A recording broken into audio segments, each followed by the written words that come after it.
My father stood at the head of the table at his own 60th birthday dinner, tapped his champagne glass until the room went quiet, and told me I was fired. Not in a private office, not in a phone call the next morning. Right there, in front of my mother, my aunts, my cousins, and every colleague and family friend he had invited to Meridian Steakhouse to mark the occasion. He said I had betrayed the company. He said I had sold proprietary project files to a development firm we had competed against for years. He said his attorney would be in touch. Then he sat back down and reached for his wine. The table stayed quiet for only a moment before people found their glasses or their napkins or something else to look at. My mother blinked at the centerpiece. My Aunt Noreen studied the menu she had already ordered from. Across the table, my brother Spencer folded his hands in his lap and said nothing, which was the loudest thing anyone said all evening. I left without finishing my dinner. I drove home with my hands steady on the wheel and didn't let myself fall apart until I was through the front door. Stay with me, because what happened in the 3 weeks that followed changed everything I thought I knew about my family, my career, and what I was actually owed.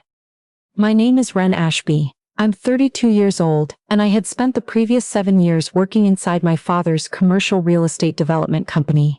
My title was Vice President of Project Management, which in practice meant I handled the projects that were behind schedule, over budget, or stuck in zoning disputes that required more patience than money to untangle. I was good at it. The company had closed 9 major developments in the time I had been there. I had managed 7 of them from groundbreaking to ribbon cutting. My brother Spencer was the chief operating officer. He was 5 years older, better at golf, and my father's favorite in the way that some parents have a favorite and simply never bother to pretend otherwise. Spencer made decisions loudly in conference rooms, took clients to dinner, and moved through the office the way people do when they have never once doubted that the place belongs to them. For months before the birthday dinner, I had been quietly pulling at a thread that didn't look right.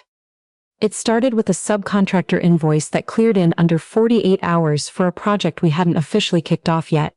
I flagged it to our finance director and was told it was a scheduling advance, which was not how we handled scheduling advances. 2 weeks later, I found a second payment to the same company, this one much larger, with a purchase order number that matched nothing in our project management system. I started keeping a folder. By the time my father turned 60, that folder held records of 31 suspect payments, totaling just over $2 million, 3 contractor relationships with no competitive bid documentation, and a series of change orders on our biggest active project, a mixed-use development downtown called the Callaway Center, that had quietly added 9% to the construction budget without board approval. Every authorization carried one name: Spencer. I had planned to bring everything to my father directly, with documents organized and sourced carefully enough that there was no room to dismiss it as a misunderstanding. I wanted to be fair. I wanted to give him the chance to handle it before it became something the company couldn't survive. I never got the chance. 4 days before the dinner, my father called me into his office and said Spencer had come to him with a serious concern. A competitor in Atlanta had submitted a proposal for a mixed-use project in Charleston that mirrored our Callaway Center design, internal specs, leasing projections, construction methodology, our proprietary work, appearing in someone else's bid package.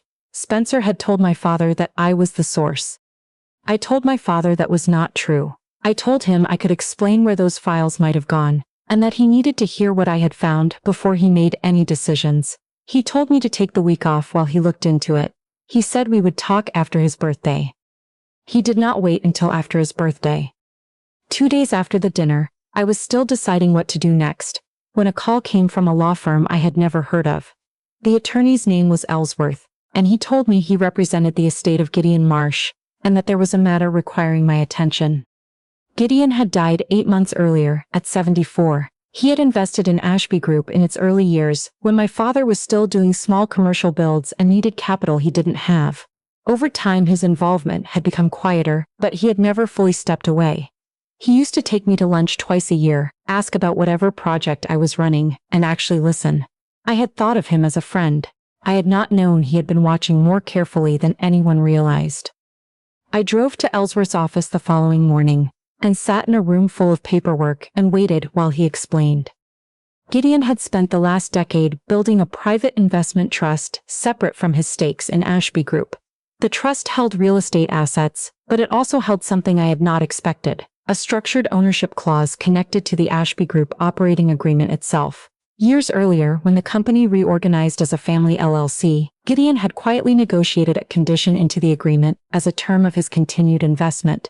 The language was specific. If there was credible evidence of financial misconduct at the executive level, and if standard internal oversight failed to act on it, a designated trustee had full authority to place all active project licenses and construction permits on administrative hold pending independent audit. That authority transferred upon Gideon's death to a person he had named himself. He had named me. I sat in that office for a long time without speaking. 8 months ago, I had stood in the back row at Gideon's funeral and cried quietly because I thought I had lost someone who believed in me. I had not known that I had also inherited the legal authority to stop my family's company from functioning until someone answered for what had been done inside it. Ellsworth explained one more thing. Gideon had held a minority ownership stake in Ashby Group that, under the trust's succession terms, transferred to me upon his death, bringing my total ownership interest to a level that gave me standing to call a special board review. My father had never mentioned that I owned any of it. I understood now why he hadn't. I did not sign anything that day. The easiest thing in the world at that moment would have been to act immediately. But I had spent 7 years being the person who gathered evidence before making accusations, and I was not going to abandon that now, just because I was angry. I spent 10 days working with the law firm's forensic accountants, who requested records from Ashby Group's systems under the administrative authority, Gideon's trust agreement, granted before any hold was placed. What they found was worse than what I had found on my own. Spencer had not been skimming. He had been running a coordinated kickback arrangement with 4 contracting firms. They inflated their bids, the company paid the inflated amount, and a portion of the overage was routed back to Spencer through a consulting company he had created under a different name. The consulting company had no website, no office, no employees. It had a bank account and a post office box in a suburb of Charlotte. The scheme had been operating for 3 years. The documented total exceeded $4 million. The Atlanta bid was not an accident either. The auditors found a file access log showing that a full export of the Callaway project folder had been pulled from the company's servers 6 weeks before the competing proposal was submitted. The login credentials used belonged to Spencer. He had shared our work with a firm that had agreed, in exchange, to provide him a referral fee on any project they won using our methodology. Then, when he realized I was getting close to the payment records, he used the file leak as a reason to remove me before I could bring anything forward. The birthday dinner had been a planned performance. Spencer had spent weeks building toward it. The Callaway Center was 6 months into construction. It had 43 active subcontractor relationships, 2 construction lenders, and a general contractor managing over 200 workers on site. It was the largest thing Ashby Group had ever attempted. I signed the administrative hold order on a Thursday afternoon. Within 4 hours, the state licensing board had been formally notified. Construction permits on all active Ashby Group projects were flagged for review pending audit. The general contractor on the Callaway site received notice that work could not continue until the hold was lifted. Subcontractors began receiving notifications that pending payments were suspended. By Friday morning, the site was idle. My father started calling before 9 a.m. I did not answer. He called Spencer. Spencer called the company's attorneys. The attorneys called Ellsworth, who sent them a copy of the trust agreement and the documentation that supported the hold. By noon, my father was calling the state licensing board directly, insisting there had been a mistake. He was told the hold was legally valid and that cooperation with the audit was required before any review could begin. Spencer spent most of that Friday telling anyone who would listen that a disgruntled former employee had weaponized a clause in some old investment document and that it would be resolved within days. He sounded confident. He had always sounded confident. It was the thing that had allowed him to operate for 3 years without anyone asking the right questions. The construction lenders contacted the board. The board called an emergency meeting. I had a seat at that table before my father knew I was in the building. He walked into the conference room and stopped when he saw me. He looked at me the way people look at something they were certain they had already handled. He said I had no standing to be there. Ellsworth placed a copy of the trust agreement in front of every board member before anyone else spoke. The meeting lasted 4 hours. I presented the forensic audit summary. I presented the file access logs, showing Spencer had pulled the Callaway files. I presented the contractor payment records, the consulting company registration, the banking documentation tracing funds from Ashby Invoices to Spencer's account. Board members asked questions. Some looked at Spencer while he answered. Some stopped looking at him after the first hour. Near the end of the meeting, one board member requested the project attribution records, a standard HR document showing which executive had overseen each completed project. I had not planned to raise this. The auditors had pulled those files as part of the full operational review and included them in their report. The records showed that the Hammond Center project, a 220,000 square foot mixed-use development I had managed, from initial zoning approval through final occupancy certification, the project that had been named Regional Development of the Year by the State Commercial Real Estate Association, was listed in Ashby Group's official files under Spencer's name. My name did not appear. I stared at that page. I thought about the awards dinner 2 years earlier when my father accepted that recognition on behalf of the company and thanked Spencer for his leadership. I had been in the room. I had sat near the back. I had told myself my father was simplifying for a public audience, that the people who mattered knew the real story. The auditors pulled 4 more projects. 3 showed the same pattern: work I had led, credit that had migrated to Spencer in the official record, my name reduced to a secondary line or removed entirely. The auditors found email records showing the revisions had been made by our HR director following direct instructions from my father. I did not cry in that room. I sat very still and looked at the documents and understood something I had been too close to see for years. My father had not simply trusted Spencer more than me. He had actively built Spencer's record at the expense of mine. Every performance review, every project closeout, every document that shaped how the board perceived both of us had been adjusted over years. I had not been overlooked. I had been deliberately erased. The birthday dinner was not the beginning. It was the conclusion of something my father had been quietly writing for a long time. The board voted to remove Spencer as COO effective immediately. His company devices were collected before he left the building. His access to every system was revoked. The vote to remove my father as CEO passed 4-1. He did not speak after the result was announced. He sat at the head of the table staring at nothing until his attorney touched his arm and told him it was time to go. The extended family had watched quietly at the birthday dinner. Several of them reached out after the board meetings became public. Cousins I hadn't heard from in years sent messages saying they had always known something was wrong. An aunt wrote to say she had always believed in me. I read every message. I did not respond to any of them. Staying silent while someone is being wronged, and then claiming solidarity once the powerful person falls, is not loyalty showing up late. It is something else entirely. 3 months after the board meeting, the U.S. Attorney's Office filed criminal charges against Spencer for wire fraud, construction fraud, and commercial bribery. His attorney negotiated for months. In the end, Spencer pleaded guilty to 2 counts and received a sentence of 5 years in federal prison. The 4 contracting firms involved paid civil settlements and lost their state licenses. I restructured the company. Every department underwent independent review. Procurement rules were rewritten so no single executive could authorize payments above a set threshold without a second signatory. Project attribution records were audited back a decade and corrected wherever documentation supported it. Several people who had been passed over for years because they weren't in Spencer's circle were finally recognized for work they had actually done. One of them was a project coordinator named Tamsin, who had flagged procurement irregularities to Spencer 2 years earlier and been quietly reassigned to a smaller role afterward. I promoted her to Director of Project Operations. She had earned it long before I arrived. The Callaway Center resumed construction after the audit concluded. It opened 11 months later, 12 days ahead of the revised schedule. Every press release, every project filing, every internal record listed the attribution accurately. My name was on it. My mother called several times in the weeks after the board meetings. I let the calls go to voicemail until her last message, which was longer than the others. She said she had known some things over the years that hadn't added up.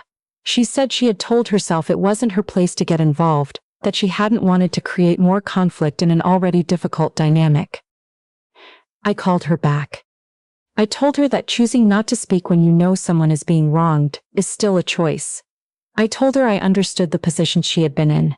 I also told her I needed her to understand what that position had cost me.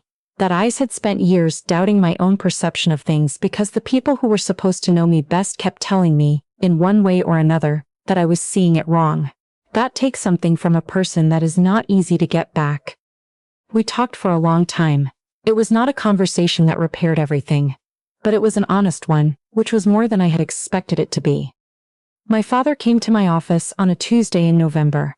He looked diminished in the way people do when the thing that made them feel large has been removed from them. He had personally guaranteed 2 of the company's construction loans before the investigation. When he lost his position, those guarantees became his personal responsibility. Legal fees from the board proceedings and subsequent civil suits filed by investors had added to what he owed.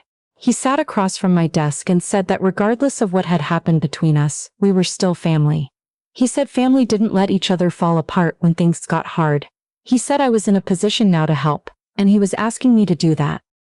I let him finish. Then I asked him if he remembered the Hammond Center Awards dinner. He nodded slowly. I told him I had been in that room. I had sat in the back and watched him thank Spencer for a project I had run, from the first site meeting to the final inspection, and I had told myself he was simplifying for the audience. And then the auditors pulled the files, and I learned that what I had thought was a public simplification was actually an official record, and that he had spent years making sure it said something different than what was true. He didn't say anything. I told him I had thought about this many times since those files surfaced. A careless person doesn't redirect credit to the same name consistently over 7 years. I believed he had decided long before that dinner who was going to lead the company someday. And he had spent years building the record to support that conclusion. Even when building it required reducing mine. And when Spencer needed me gone, my father had believed him without a single question. Not because the evidence was compelling, but because it was convenient. I wished him peace. I told him I genuinely hoped he found a way through what he was facing. And I told him I was not the right person to ask. He looked at me for a long moment, then he stood up and walked to the door without another word. He didn't argue. That, more than anything, told me he knew exactly what I was describing. The following Thanksgiving, I had people at my house for the first time. Tamsin came, and 2 project managers I had come to genuinely like as people rather than just colleagues. A neighbor who had checked on me regularly during the worst months of the investigation. A college friend who had talked to me on the phone until 2 in the morning more times than I could count that year. We cooked too much, ran out of chairs, moved to the living room after dinner. Someone brought a pie they had never made before. It was almost good. Late in the evening, I stepped out onto the back porch for a few minutes. It was cold, and the yard was dark, and I could hear people laughing through the glass door behind me.